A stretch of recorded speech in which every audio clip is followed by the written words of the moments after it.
All right, welcome back to the Elias Macko Show. In Transit Today talks about EV rebates. The new electric vehicle affordability program, that's what the federal government is calling it, started yesterday. It was reported that 35 electric vehicles currently meet the program's criteria. We're talking about battery electric vehicles. There are some plug-in hybrid electric vehicles that also qualify here. To break down how the program works and what cars qualify, let's go to Benjamin Wenger. He's co-founder of Autos Consultants. Ben, welcome back to the program. Thank you so much for having me. So is it fair to say there are some buyers that were waiting on the sidelines here, waiting for this $5,000 rebate, for any type of federal rebate to come back?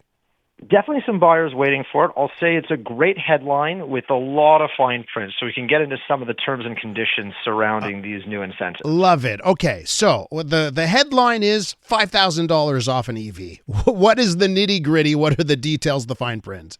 Okay, so it's $5,000 off an EV for 2026. In 2027, that rebate will drop to $4,000, and then for 2028, 29, $3,000, and then for 2020, down to $2,000. And in order for your vehicle to qualify for this, it has to have an MSRP that is under $50,000. So when we look at the market and everything that's available, no four-wheel drive electric car qualifies for the program as it is right now. Gotcha. So four-wheel drive is out. All the vehicles that remain on the list, we're talking about just two-wheel drives? We're talking rear-wheel drives and front-wheel drives for the cars that qualify based on MSRP right now. Gotcha. So I think I'm looking, there's some Chevrolets, right? Aren't some Chevrolets rather reasonably priced? I'm thinking about the Equinox. I know there's a new Bolt coming. I don't think they do four-wheel drive. I'm not so sure. None of those Chevy vehicles which have been on the low end of pricing qualify. No, the Chevy vehicles on the low end of pricing do qualify. It's when you go into the higher trims with all-wheel drive, they do not qualify. Gotcha. So if anybody wants to see the full list of all the vehicles, all the EVs and PHEVs that qualify, I just posted them all on the Auto Consultants Instagram and Facebook page, so folks can go and take a look and see it all in one spot. Gotcha. So as we look at the list, maybe you want to highlight the vehicles that probably have the most interest there, two-wheels or not, two-wheel drive or not. What are some of the vehicles that have a lot of interest in them that do qualify? So I really like the Chevrolet Equinox. The Chevrolet Bolt, which will be a 2027 model, will come back for one model year. That'll qualify. There's some new products from Kia, the ID4 and the EV4 and EV5 that are new to the market. They'll qualify as well. And then if dealers want to get aggressive and discount some of their higher trim models, they could fall into the rebate as well. So just to remind folks, in Quebec, it's a $5,000 rebate from the federal government, and for cars that are $65,000 and less, they qualify for a $2,000 rebate in this province. Ontario has no provincial incentive. British Columbia has reduced their provincial incentive to just access to the high occupancy lane. Mm-hmm. And then the plug-in hybrid vehicles that have larger than 15 kilowatt batteries, so this would be something like a Toyota RAV4 Prime, Toyota Prius Prime, Mitsubishi Outlander PHEV, they would qualify for $2,500 in rebate through a purchase, finance, or 48-month lease. So let me ask you about the pricing here, right? So it has to be under $50,000. In the past, in previous federal government programs, it was like the base model had to be under a certain amount, but then the higher trims would qualify. This is a significant difference here with this new plan.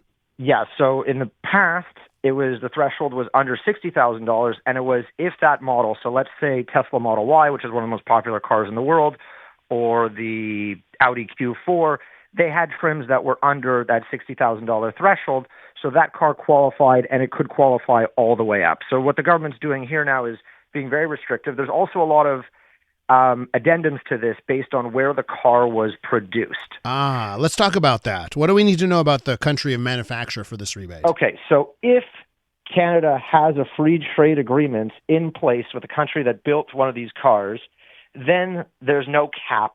There's no cap on cars that are made in Canada, which is very limited. I think there's only one pure electric car made in Canada. Now, if the country has a free trade agreement, it falls into a different category. And if the country has no free trade agreement, like Korea, Europe, Japan, then it's under this $50,000 threshold. Gotcha. Do you think manufacturers here are going to be adjusting some of their pricing in order to qualify? Are there some vehicles that are on the cusp of qualifying that don't right now, but you think a manufacturer would be dumb not to drop the price a bit to qualify for the rebate? Yes. So Volkswagen ID4, which Volkswagen's had a really tough time moving into market, and there's a ton of inventory in every dealer. Right off the bat, there's a $5,000 discount for anybody who walks into the dealership to purchase one of these cars. Same goes for Subaru Solterra. I was in a Subaru dealership the other day, and the manager was begging me if I had any clients for that car. They're offering $4,000 for cash purchase rebates. So the manufacturers will adjust the pricing to be able to get the car into the threshold, because all of a sudden, if the car is at $51,000 or $52,000, it's not a $2,000 swing. It became a $7,000 swing.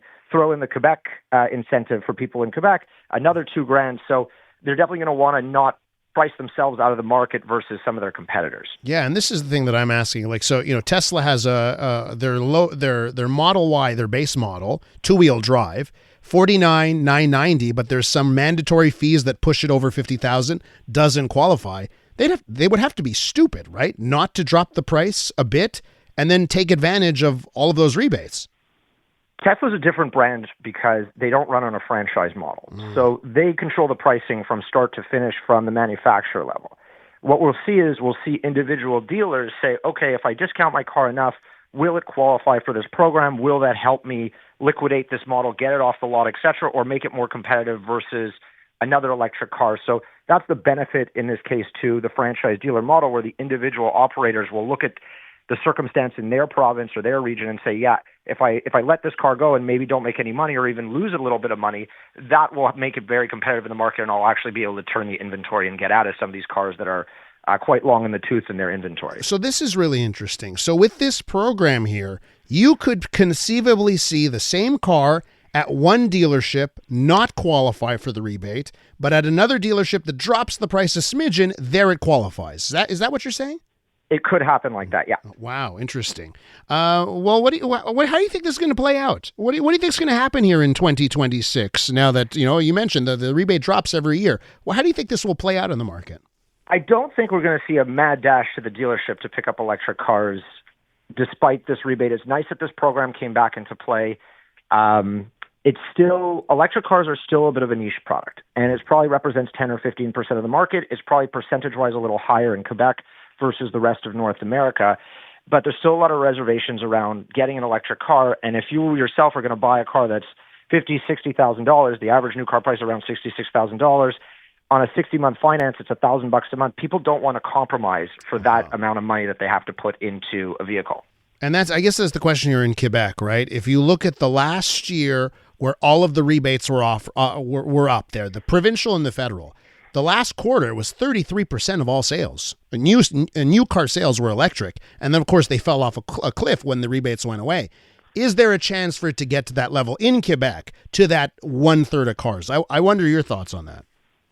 To me, it's a question of infrastructure, not the vehicles. So there's just a lack of charging infrastructure, and that makes people uncomfortable with committing to electric. So for most people that are point A to point B to point A drivers, so I leave my house, I go to work, I come back home at the end of the day, an electric vehicle will scratch that itch or will satisfy that need. But for people that are spending more time in the car, that maybe work on the road, etc., they don't want to have to deal with finding a charger, how long will the delay be to recharge the car, etc. They just want to put gas in for 10 minutes and get on with their day and keep going. So it's a question of efficiency, it's a question of comfort, and to me, I just don't see enough charging infrastructure being built.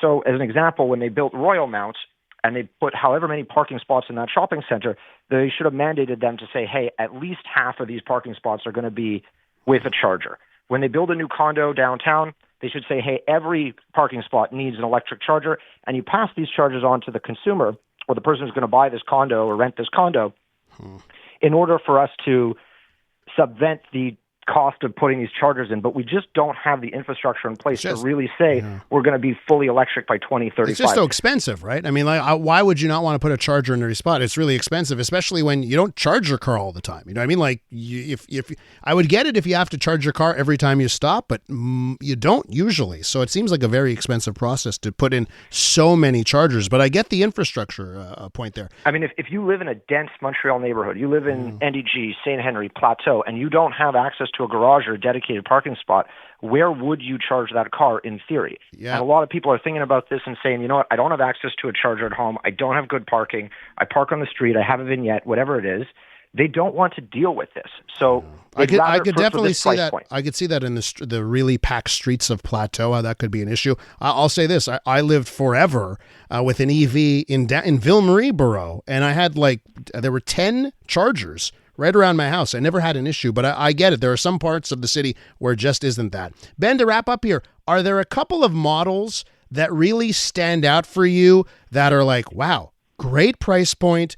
They don't have some hiccups. I have, like the ID4 Volkswagen, I have some listeners saying, ooh, it's been trouble for them. Are there any standout knockout vehicles here that now qualify for a rebate that you think people should be paying attention to?